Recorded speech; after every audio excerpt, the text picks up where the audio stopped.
Bonjour à tous, c'est Jayu. J'espère que vous allez bien. Bienvenue dans une nouvelle vidéo. Récemment, en regardant la statistique de ma chaîne, j'ai constaté que beaucoup parmi vous n'étaient pas abonnés à la chaîne. N'hésitez surtout pas à le faire et cliquez la petite cloche juste à côté pour avoir toutes les notifications. Dépêchez-vous, c'est gratuit. Dites-moi en commentaire ci-dessous de quoi vous aimeriez que je vous parle dans les prochaines vidéos. Sur ce, commençons. Sans faire exprès et sans faire attention, on est déjà en novembre. Je ne sais pas pour vous, mais j'ai l'impression que quelqu'un a volé mon temps. Cette année, ça se passe tellement vite, avec le confinement, avec le Covid, avec toutes les autres histoires, qu'on ne remarque pas, le temps est déjà coulé, on est déjà en fin d'année. Je pense qu'il faut que je me dépêche un peu pour mes résolutions de 2020. Il me reste encore quelques cases à cocher. Bref, en novembre, il y a une fête spéciale et une fête que les jeunes apprécient beaucoup. Savez-vous ce que c'est? Bien sûr, il s'agit de la fête du célibat et aussi la fête du shopping. C'est bien aujourd'hui, le 11 novembre. Dans cette vidéo, vous allez découvrir avec moi tous les secrets de cette fête et aussi des choses ludiques et parfois ridicules. Vous êtes prêts?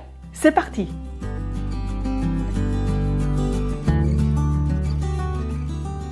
La fête du célibat, autrement dit, 光棍节. 光棍节. 光棍节. Le mot 光棍 qui veut dire un bâton. Dans ce contexte, on traduit plutôt un homme solidaire.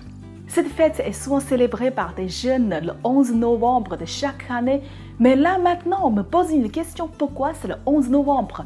Pourquoi ce n'est pas une autre date? Tout simplement parce que le 11 novembre, ça compose de 4 fois le chiffre 1. Et le chiffre 1 qui ressemble à un bâton, sous-entendu un homme solidaire. Donc ça fait 4 hommes solidaires ensemble. Et forcément, on va choisir cette date pour célébrer la fête du célibat parce qu'il n'y a pas une autre date qui compose de 5 fois le chiffre 1. Au début, en Chine, personne n'avait la notion d'avoir une fête ou de créer une fête pour les personnes seules. Tandis qu'en Chine, on a pas mal de fêtes pour les amoureux, comme la Saint-Valentin, la fête de Qixi et l'anniversaire. Ne me dites pas que vous n'avez rien reçu de la part de votre moitié du jour de votre anniversaire. Si la réponse est oui, ok, vous n'avez rien reçu. Bon, je dis ça, je dis rien, mais vous savez ce que vous devez faire. Bref, pour ces genres de fêtes, pour les personnes célibataires, c'est gênant. C'est même très gênant. À vrai dire, il nous fait pitié.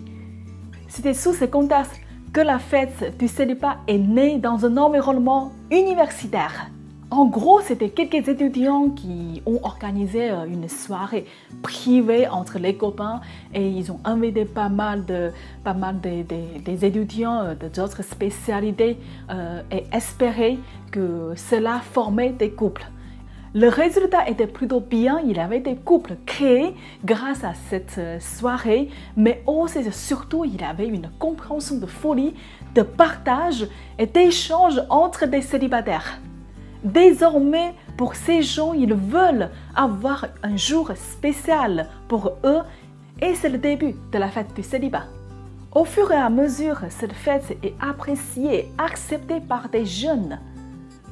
Aujourd'hui, l'activité Trouver l'amour sous forme de face-à-face ou en ligne est une activité entre guillemets traditionnelle le 11 novembre, souvent organisée par des proches des célibataires ou des entreprises spécialisées dans ce domaine. Bien entendu, l'activité ne s'arrête pas là. À part trouver l'amour comme activité, qu'est-ce qu'on fait encore le 11 novembre? Pour les étudiants, c'est autre chose. En fait, ces étudiants vont passer presque une nuit blanche pour discuter dans leur dortoir. Petite parenthèse, en Chine, tous les étudiants habitent dans leur dortoir de l'université. C'est un petit appartement composé de 4 lits et 4 bureaux, avec une petite salle de bain et des toilettes. Donc, ces étudiants, que ce soit des filles ou des garçons, ont passé une nuit blanche pour discuter, pour analyser pourquoi sommes-nous célibataires, en écoutant une petite musique douce.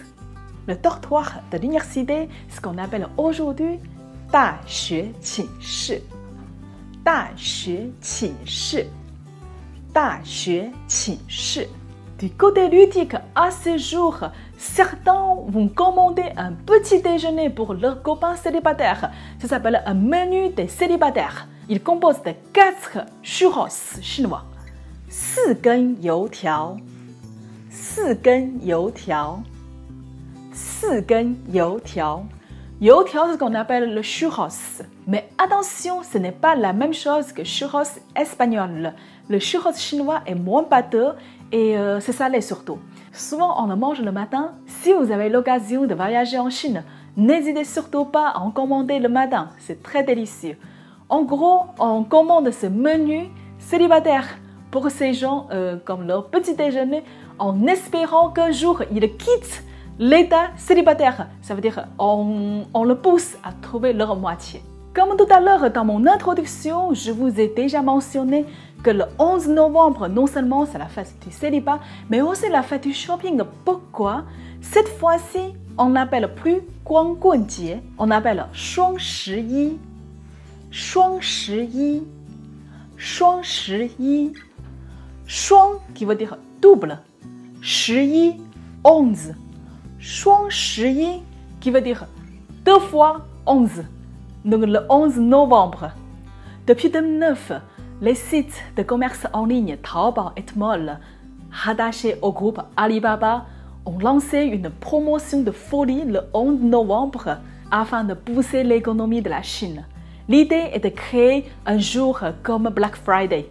En 2018, jusqu'au 12 novembre à minuit, il y avait 213,5 milliards de chiffres d'affaires et nous avions même le slogan comme le 11 novembre.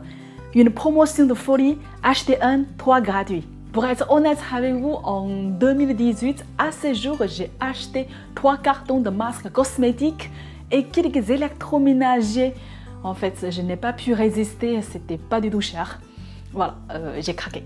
Aujourd'hui, Shuangshi est considéré comme l'opération mondiale de promotion commerciale la plus lucrative au monde. Plusieurs pays ont participé à cette promotion et considèrent ces jours comme la fête du célibat et la fête du shopping.